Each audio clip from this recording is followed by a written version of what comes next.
Ashtabula County Profiles Breakfast Series. My name is Brian Anderson, Executive Director of the Growth Partnership for Ashtabula County.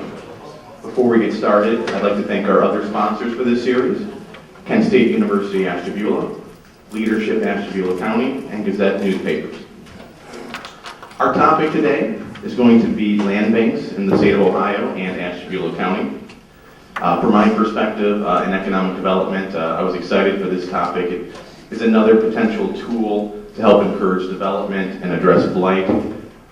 One of our speakers today is Jim Rackakis from the Western Reserve Land Conservancy. I remember first meeting Jim when he was still treasurer of Cuyahoga County, and he first started developing the first land bank here in the state of Ohio. Since leaving office, he's since taken on this initiative to help partner with other counties and communities to roll out land banks in other parts of the state as well. I think, Jim, you mentioned this morning you guys are partnering with 16 different communities now. So over the last 4 or 5 years, it's really taken off, and we're definitely excited as Ashtabula County is beginning to launch our own land bank. Additionally, our other speaker today is going to be Don Cragen, Ashtabula County Treasurer. He'll speak a little bit about the newly formed land bank here in Ashtabula County and complement some of the background on land banks here in the state of Ohio from Jim. So we'll go ahead and get started, and Jim will be our first speaker.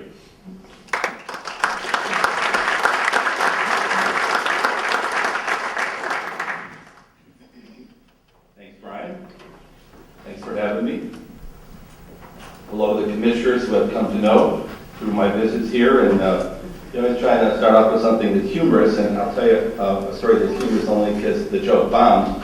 I was giving a talk last week in a very she neighborhood of Hunting Valley. It was a fundraiser for the Western Reserve Land Conservancy, and I joked and I said, I was hired by Rich Cochran because I was the only county official not under FBI investigation. They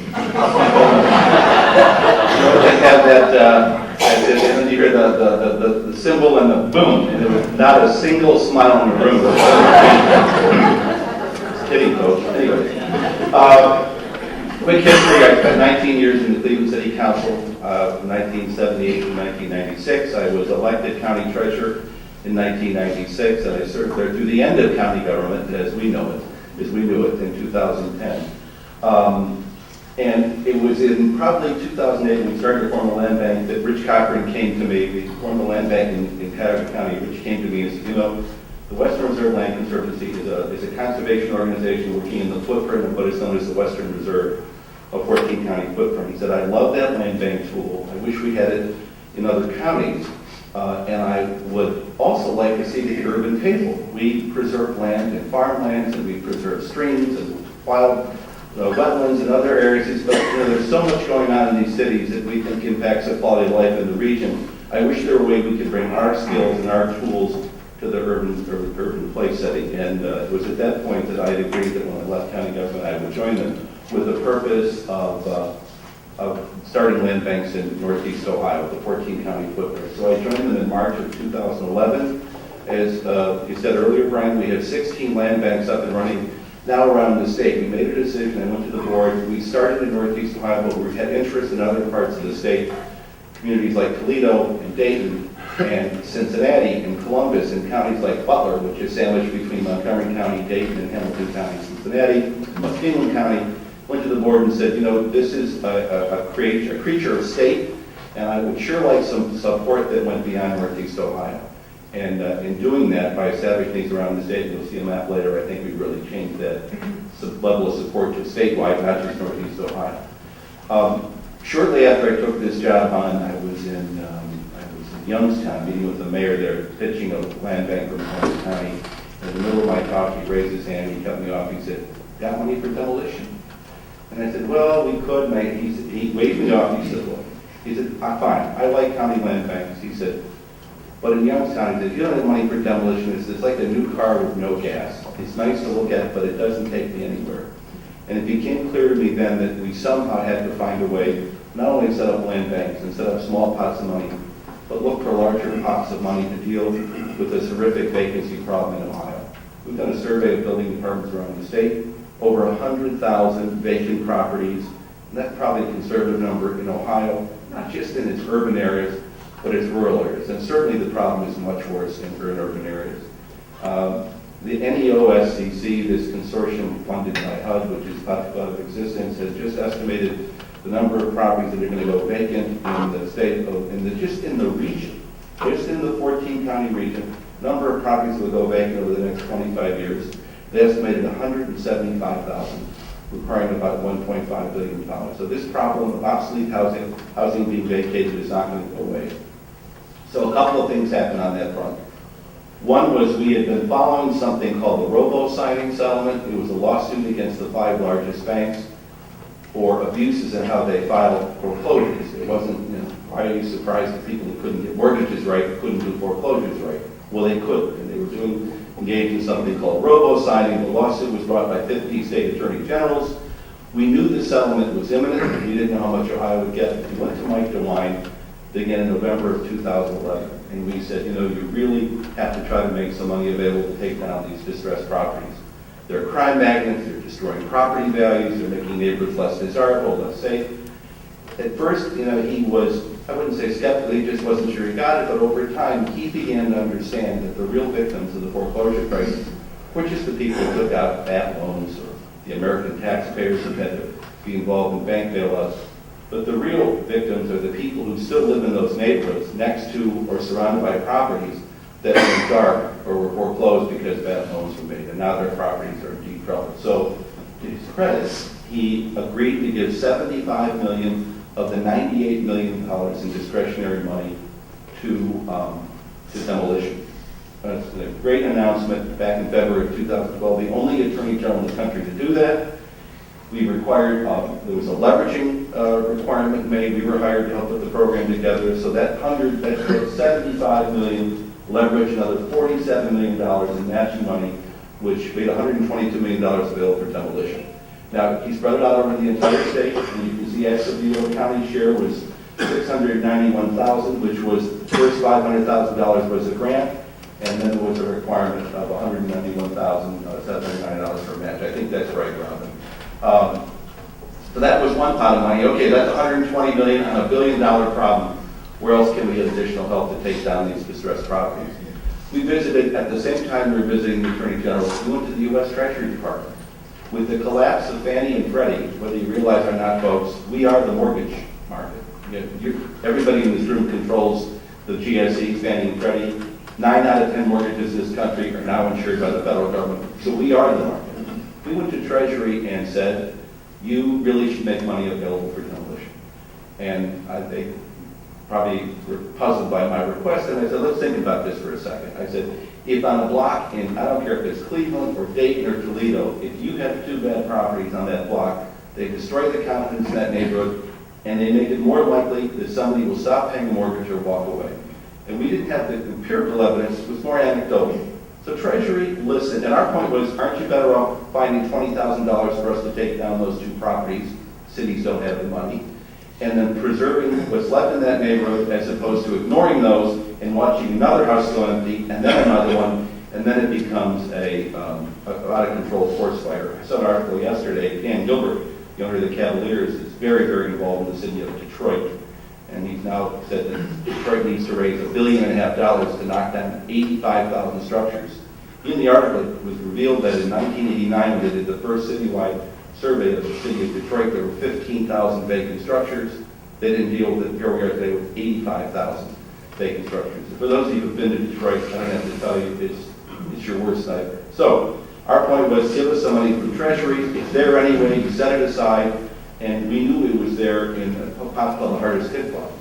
The Hardest Hit Fund was a $7.6 billion fund set up back in 2009 to help people in foreclosure. Ohio's share was $570 million. And we knew that that fund was not working very well. There are a lot of factors, but among the factors are that when they give you money to prevent you from going into foreclosure, you have to prove you have the ability to make good on the next mortgage payment, which is why so many of these people in foreclosure, they get bailed out and they go back into foreclosure because it's really an income issue. We knew the money in Ohio was moving slowly, so we pitched hard, and after we did do a study that proved, in fact, there's a relationship between demolition and foreclosure, White House called in January of 2013, they said, we need to see your data, and we were pleased when they called back in May and they said, okay, we agree with you. We think we can use some of the money from the Hardest Hit funds move it from foreclosure to demolition. Some of that money, by the way, is going to be made available to Ashtabula County because the only entities eligible to access this money, unlike the Ohio money, which was for all 88 counties, the only counties eligible for that $60 million are counties with the county land bank. So your moving on that will make an additional sum of money available to Ashtabula. So another $60 million, we have more money in the works. We can talk about it later because it's too early to talk about where that money will come from. Obviously, we're working on influencing federal policy, and we've been working on land issues because the issue is not just does the house need to come down, but we're looking at what you do in communities like Cleveland and Dayton and Toledo and Akron and Youngstown and Canton. What do you do when you take these properties down? Clearly, we have too much land, not enough people, so this issue of what we do with land post-demolition is one we're focusing in on. So why land banks? What triggered this? So I was treasurer in the county from 97, March till the end of December, and ran smack dab in the middle of the foreclosure crisis. They had found me back in the summer of 2000 when I was approached by neighborhood groups and former colleagues of mine on Cleveland City Council.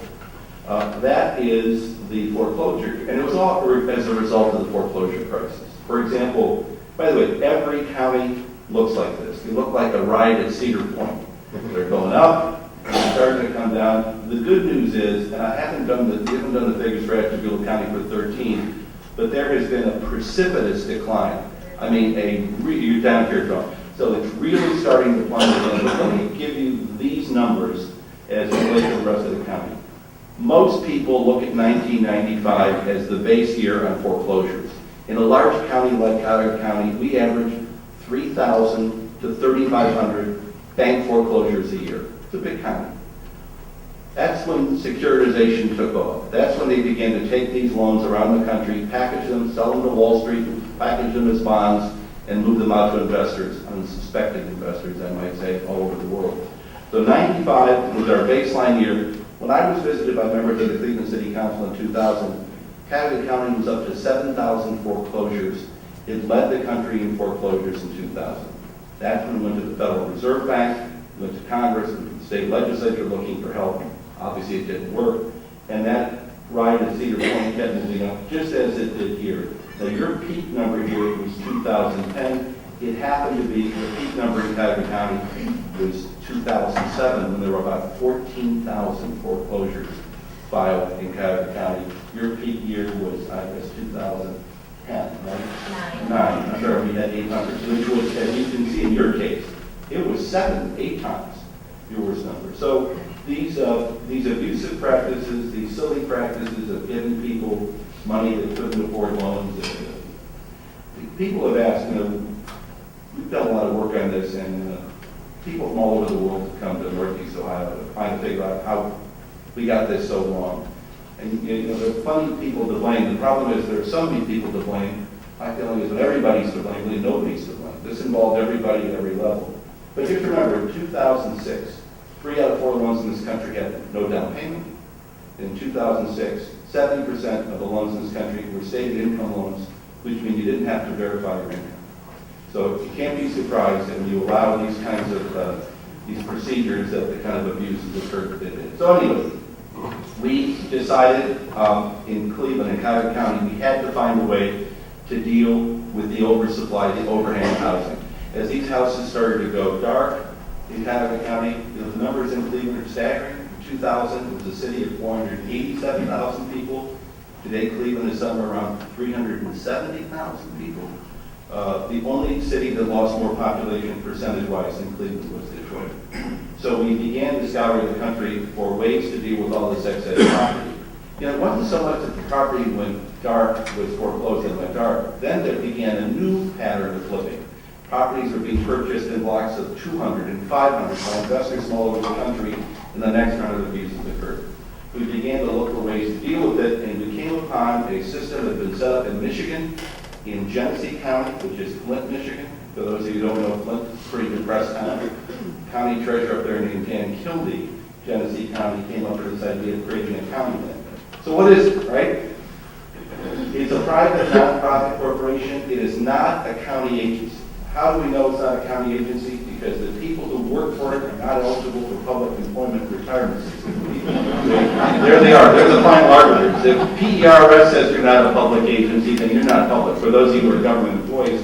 And by the way, we structured that way. When we structured this, we wrote the bill, a group of us involved, we wanted to make sure this was not government, that it really had additional powers outside of government, and while it was veiled of government, it was not government. We talked about that. It's under the Special Community Improvement Corporation, set up under Section 1724, quasi-governmental, under 5722, as I said, created by government, but not government, and committed to a public purpose. First authorized for Cuyahoga County. The bill we wrote, there were four of us involved in the writing of it, went to the legislature in early 2008, passed in December of 2008. It was a statewide bill, but something happened on the way to the forum, and what happened was the legislature said, no, we think this is silliness. Fine, we'll let you do it in Cuyahoga County because you're a different animal than the rest of the state. Only Cuyahoga County. So, look, we wanted to land bank for Cuyahoga County. We agreed to it. It was passed in December of 2008. We opened our doors in June of 2009. It was so successful in its first year. There was a second bill introduced in the legislature in 2010, House Bill 313, and it was passed in the spring of 2010. Interestingly enough, the new requirement was any county over 100,000. Talk about watching legislation being made. It's on the way to the floor. When somebody from Erie County says, I want one in Sandusky, all of a sudden 100,000 on the floor got replaced with 60,000. So that's the way legislature works. So now it's any county over 60,000, which I think allows 43 counties to have land banks and 45 are not eligible. And as we pointed out here, there are 16 land banks up and running. We have 12 additional counties interested. There is the map. Everyone in the light blue you'll see has an interest in establishing a land bank.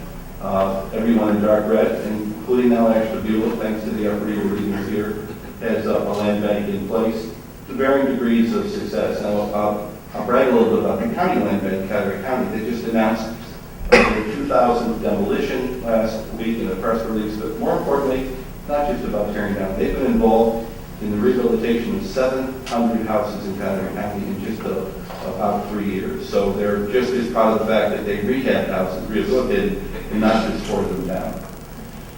How does the land bank work? Well, it works, as it already happened, but it works with commissioners creating this Land Reutilization Corporation, authorizing the treasurer to incorporate. The treasurer, here in the room speaking next, filed an article to the Secretary of State. There was a resolution designating the land bank as an agent of the county and directs the land bank to create an agreement and plan, which I know that they have worked on and continue to work on. There's an organizational meeting where they approve the code of regulations, they approve the agreement and the plan, and then the resolution to approve the plan. At that point, your land bank is ready to begin operation. What are the benefits of a land bank? It has governmental powers, the flexibility of private organization. And this top one is so important, especially in the denser or densely populated urban areas. And I realize Ashtabula is a hybrid. You have, clearly you have some urban areas, but also largely a rural county. So you have two counties that I think make up here in the county, as opposed to counties like Cuyahoga County, which is a strictly urban county, or for that matter, let's face it, Lake County has some rural left, but Lake is also a county that's approaching the fully built-out status. So you can take control of abandoned tax delinquent properties and reduce flipping the properties. Here's how you take control of a tax delinquent property. Under the current system, when somebody doesn't pay their property taxes, when it goes to foreclosure, it goes to a sale through the treasurer's office. There'll be two sales. Very often the property has so little value, nobody is there to pay. They're not going to pay even the cost of delinquent taxes on it, or the value of the property. So the property goes through two sales. And I know your auditor's here, then it goes to the auditor's sale where the price comes down. But in more distressed communities, you will find that the only people coming in are people interested possibly in flipping the property. Under the new land bank law, when a property is foreclosed for non-payment of property taxes, there's an adjudication of foreclosure by the judge. But instead of sending it to the sheriff for sale, there's a 45-day clock that begins to tick. At the end of 45 days, if the taxpayer is not made good on that tax delinquency, comes to the treasurer for a payment plan, the property moves directly to the land bank. Now, in a county like Cuyahoga, I'm going to be honest with you, there are tens of thousands of properties that the county land bank can own. And it's true in Montgomery County, Dayton, and it's true in Lucas. So the county land banks have been more selective. You're not going to go out and grab every piece of property because, quite frankly, you don't want to be in that business. You want this to be a selective tool. You want it to be used to remove blight. You want it to be used to enhance economic development. You don't want to be in the business of owning every tax delinquent parcel in your county. How bad are things in Cuyahoga County? On average now, twice a day, somebody calls the land bank in Cuyahoga County and says, I'd like to give you a house. And I'm not talking about just inner city properties now. Those calls are not coming from places like Garfield Heights, Maple Heights, Shaker Heights, Cleveland Heights, South Euclid. This is a regular occurrence because of how the real estate market is collapsed in perhaps not all of those inner ring suburbs, but in many neighborhoods within those inner ring suburbs. So you take control of the tax delinquent properties, you repurpose the property through demolition or rehab. You're now, I know, putting out to bid houses for demolition. You're going to take down these properties. What you do with them will be decided, but in some cases it's not that complicated. You just end up moving a delinquent property, tax delinquent that's been cleared to the next door neighbor who's been putting up with the ugly property for years. In urban counties, that's often the easiest use, and it's great when you have a next door neighbor. But there's so much distress in some of the cities of Ohio now, there's nobody to even give the property to. Transferred to qualified end users. There's plenty of examples in Cuyahoga County and other counties. Lucas, for example, where they're moving that property to an adjoining business or to a church or, as I said, to a next door neighbor. Stabilizing the housing value and tax base. There are so many studies out there. How much time do I have, Brian? Another 5, 6, 10 minutes? 5 minutes. Trust me when I tell you, if you live next to a vacant property, your house is worth less money. And that's just not one study. There's some numerous studies that have been done around the country, most notably by a guy out of our office who's working for us as a contractor named Nigel Griswold, but a guy named Dan Emerla. If you live next to a vacant property, your house is worth a percentage less. Not just next to it, within a radius of 500 feet, even 1,000 feet. Problem is, if you live next to 2 vacant properties or multiple vacant properties in your neighborhood, your property isn't worth a percentage less. Your property is really worthless. As evidenced by the fact that in Cleveland, the average house on the market in Cleveland is on the market for 954 days before it sells. And post-foreclosure, on the east side of Cleveland, properties are selling for 5 to 10% of the auditor's values. So we've destroyed the real estate market, but as I was pointing out early in this crisis, it wasn't just a Cleveland problem. If you don't think it's going to affect you in Lakewood or in South Euclid or Euclid, think again.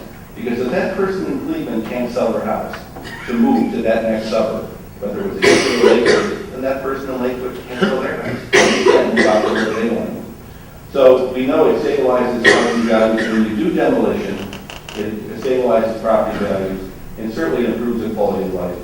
Our office is a half a mile from Seymour Avenue. Seymour Avenue is where those 3 women were held for 10 years and went through those unspeakable horrors. Houses on either side of that property were vacant, as were other properties on the street.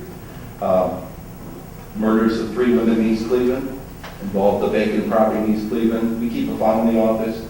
I hate to be so morbid, but it's marked vacant properties, dead bodies. And we keep that from property stories around the state. And it's no surprise that vacant properties are used by criminals to store drugs.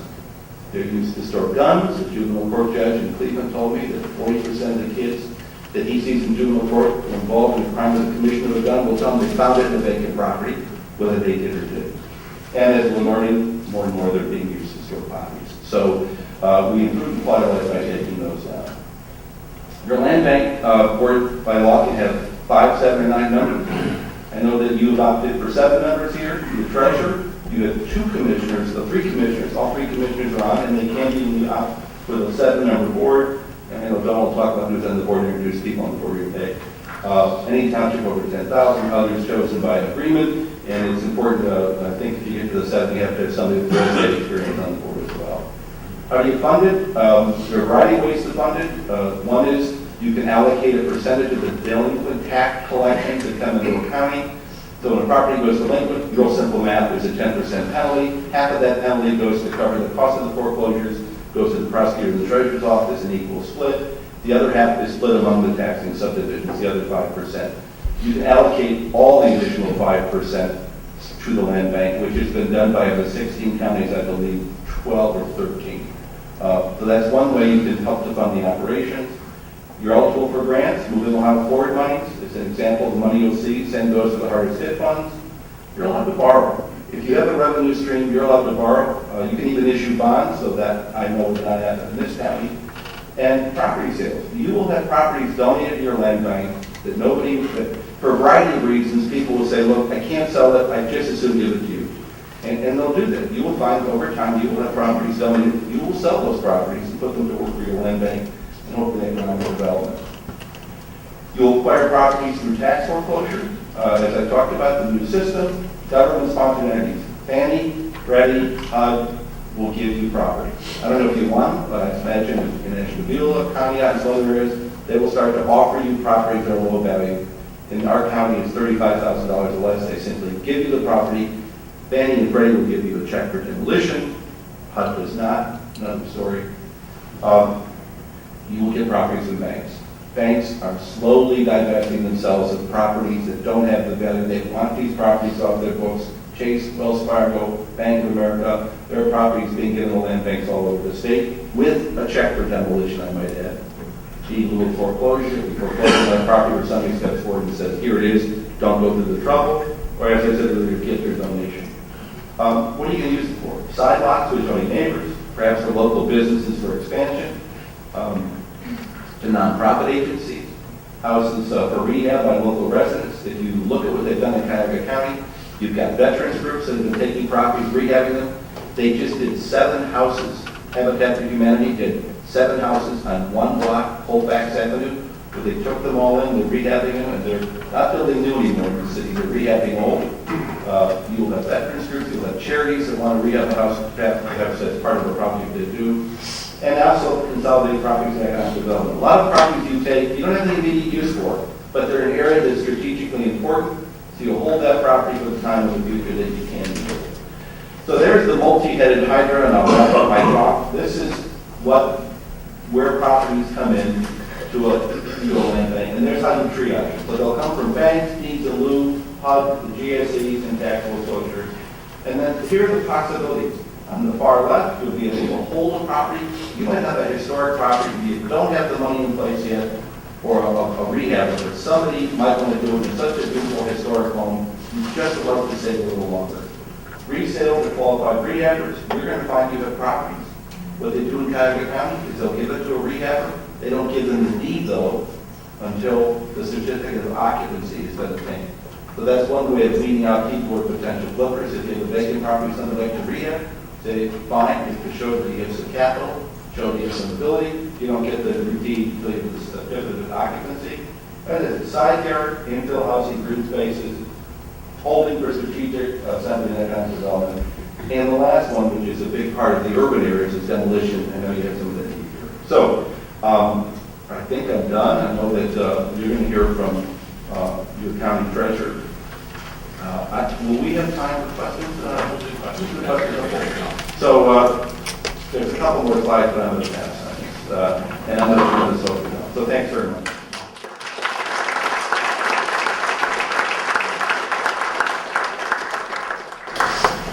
Good morning, everyone. It's really hard to follow Jim Pockets on this topic. I just want to thank Jim Pockets and Robin Thomas from the Thriving Community because they've been a world of information for us, helped us organize, and really we have the nationwide expert on this issue, land banking, with us today. So thank you again, Jim, for speaking today. So Jim just gave you the nuts and bolts of Ohio land bank law and history, and he was a huge part of forming that. I want to talk to you about how this relates specifically to Ashtabula County.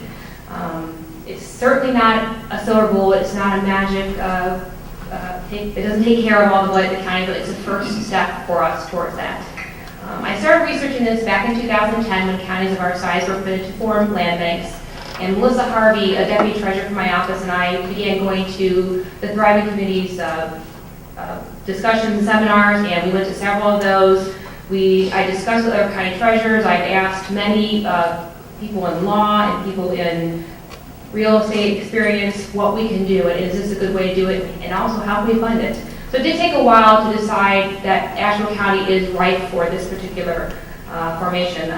In the interim, we do have 4 corporate or city land banks in our county. We have the Gima on the Lake Land Bank, we have Cognac City, Ashtabula City, and Geneva City all have land banks, and we're going to work in conjunction with them to try to best benefit the county.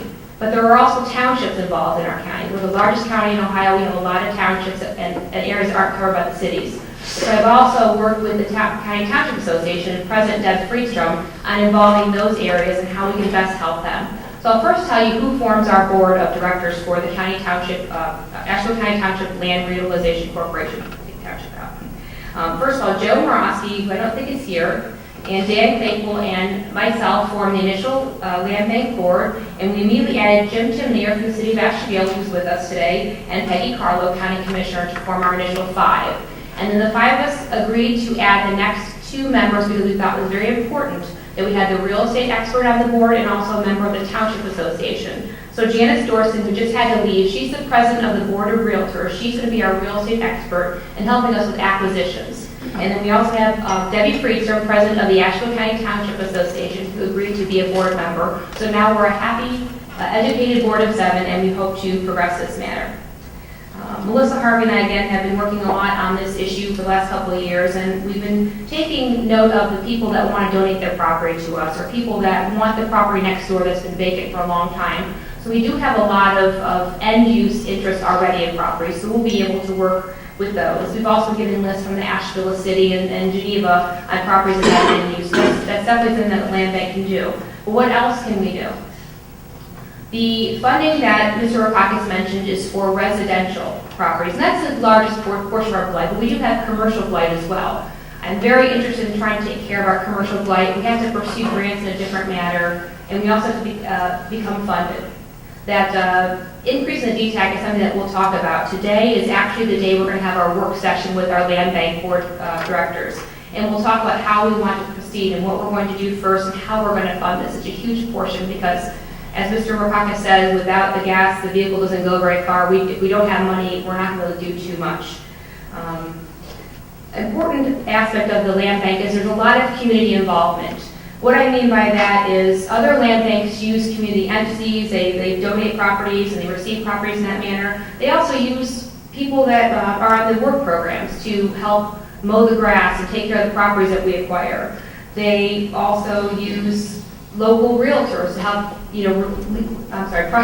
sell the properties, and they use local companies for the repair and the demolition progress. So it is a community-involved product. I hope that I can have your assistance. I've talked to many people in this room about the land bank, and I think it's a great step forward. I don't have much to say because we just formed our corporation this month. We're going to have our first work session today. It is open to the public if you're interested. It's at the Commissioner's Building from 4 to 6 this evening, and then we'll proceed with a regular schedule of meetings thereafter. I will have more information for you. At this time, I'm the point of contact for the County Land Bank. If you ever need to get a hold of me, you have an idea, you have a property you know that is of interest to the County Land Bank, you can call me directly at 576-3735, and I'll be happy to give you that number later. And we'll certainly set up a website and ask for community involvement at that point. So, thank you very much. Are there any questions?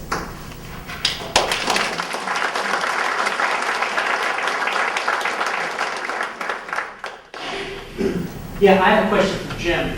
Jim, asbestos abatement can double or triple the cost of the demolition of the structure. Are you making any progress in relaxing those rules? It's a real problem, and first I want to recognize Robin Thomas, who was deputy treasurer in Cuyahoga County. He came to the treasurer after I left to really is critical to our office. I'm sorry, Robin. He does great work. Let me tell you what happened to EPA. Up until December of 2010, EPA basically exempted 1 through 4 family houses from the more rigorous EPA examination. Didn't mean that if you saw wrap around the pipes or had certain kinds of siding or certain kinds of tile that you knew had asbestos, didn't mean you weren't required to remove that responsibly.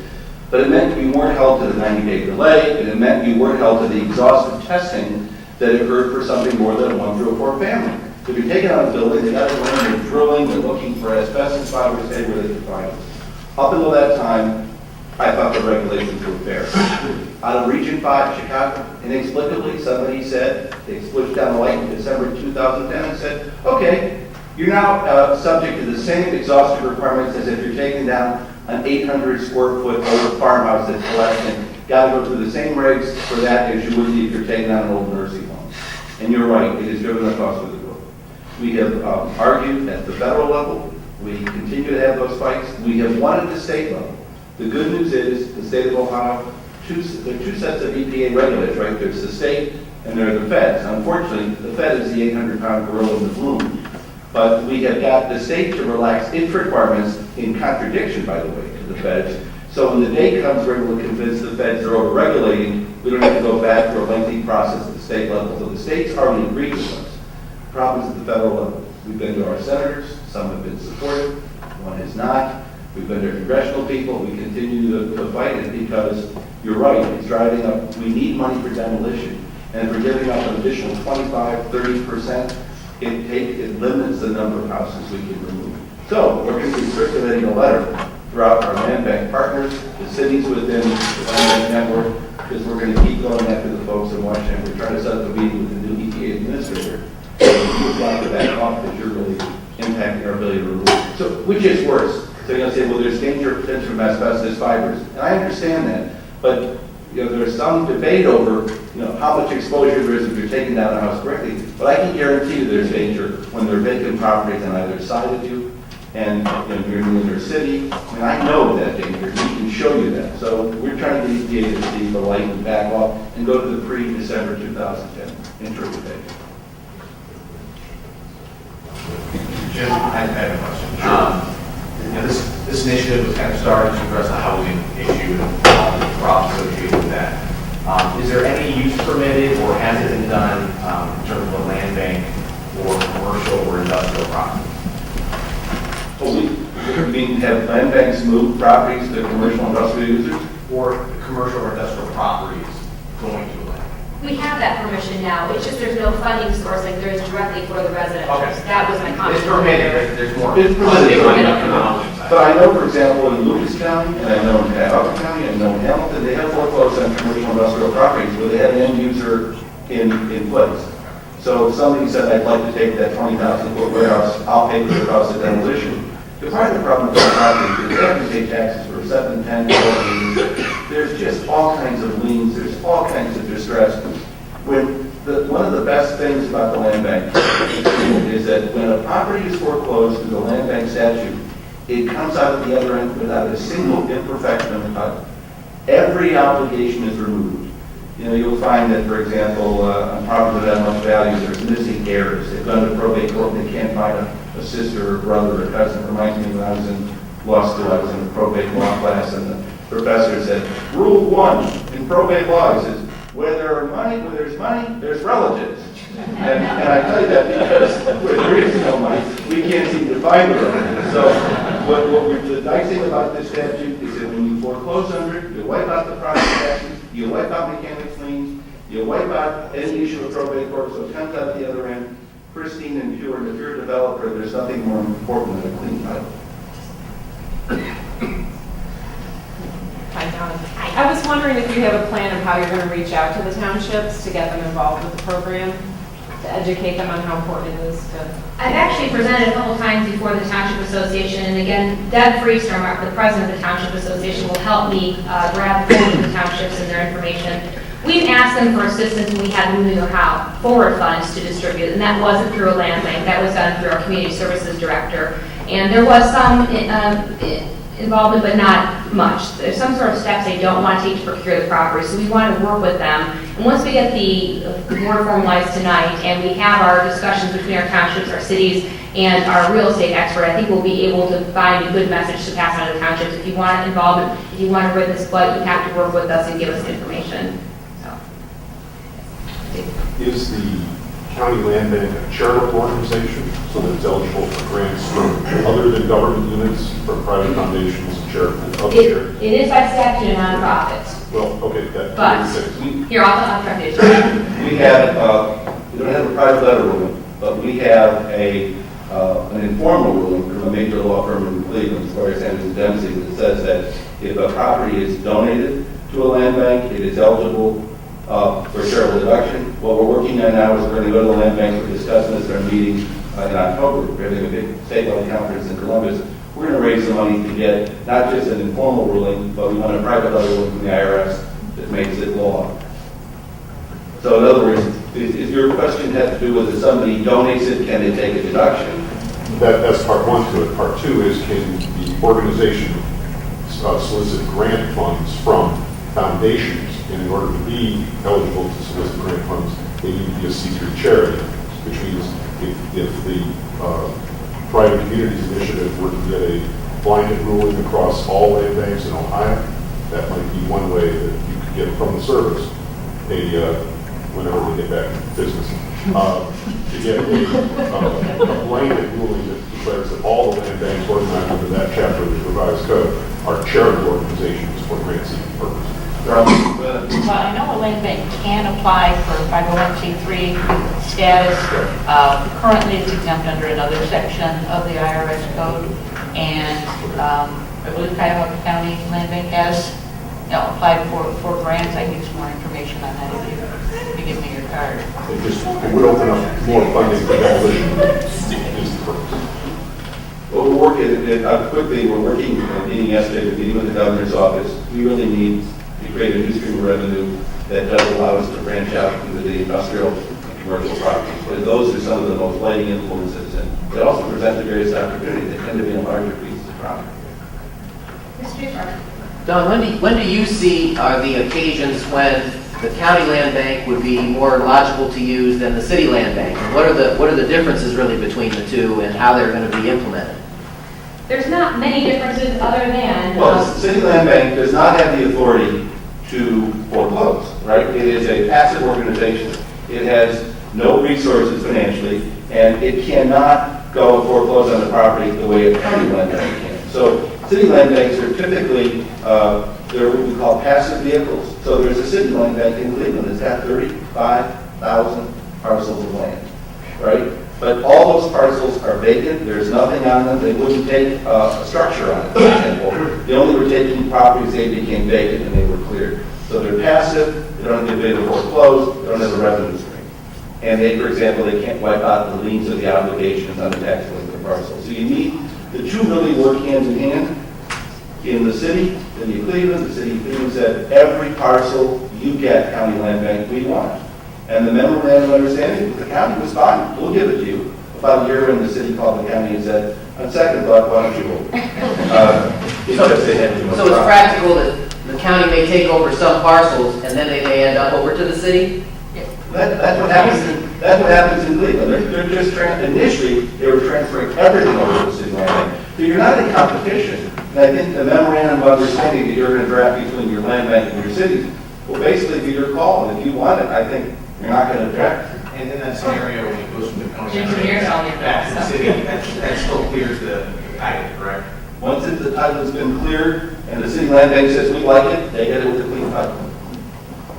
As long as What about maintenance issues? When we talk, you said 35,000 properties, that's obviously significantly more than we have in Ashtabula County. But if we get to the point where there's 500 and 1,000, 1,500 properties, how do you handle the maintenance issue? I mean, just the sheer mowing of the grass? That's a great question. The new funds are coming from the federal government through the states. The county land bank counties will have a stipend or amounts of money available for the maintenance because we're actually required to hold those properties for up to 5 years so as to not repay that loan back. Otherwise, it dissipates at 20% per year.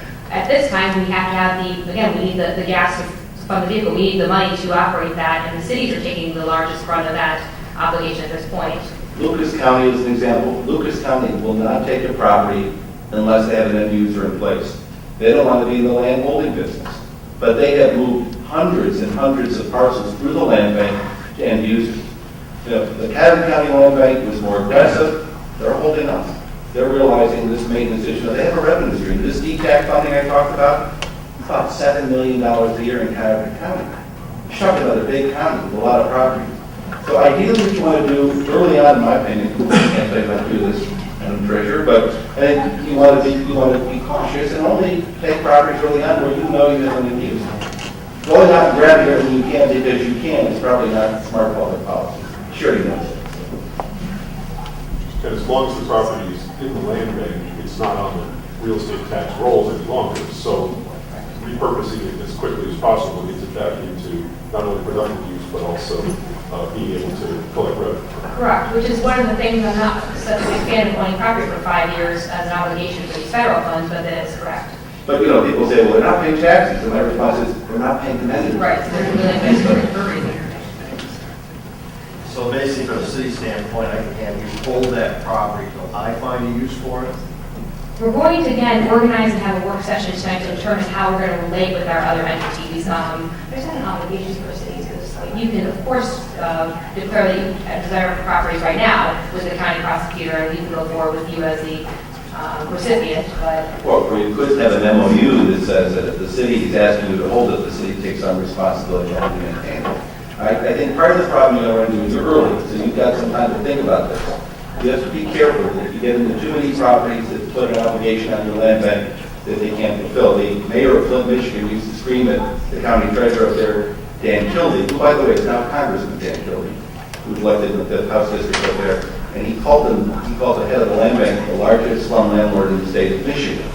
And what Dan always said was, look, I recognize that we're having a hard time, but better to be titled to the land bank and be in a position where it can be repurposed quickly than sitting in a place where I have to spend 2 to 3 years to get to it. Better be here, perhaps not in the best shape, better we hold it, and just when we need to move on, if we can.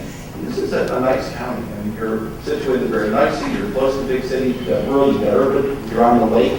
We have a lot of assets that I think will make property here far more valuable than either city of Cleveland or Dayton or Toledo or Youngstown.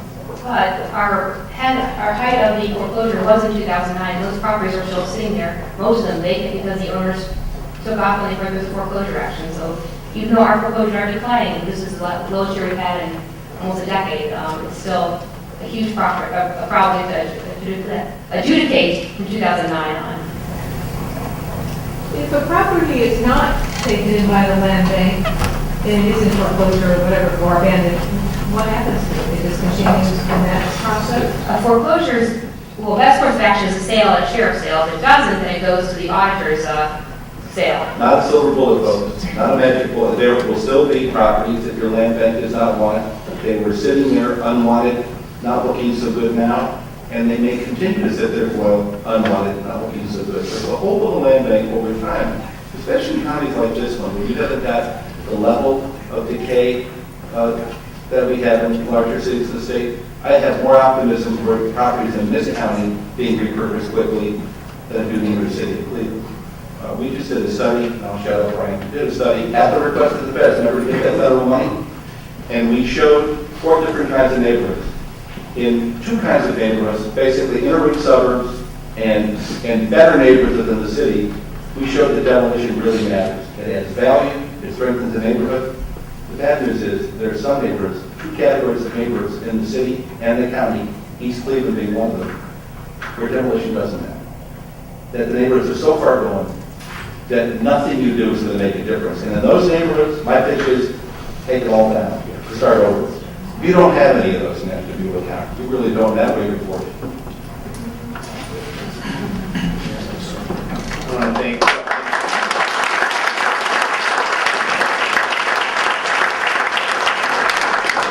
very informative and timely topic for today. Thank you all for being here today. Hopefully we can see you next month, where our topic is going to be a global perspective on healthcare, highlighting the local and international partnerships. Thank you for being here and have a good day.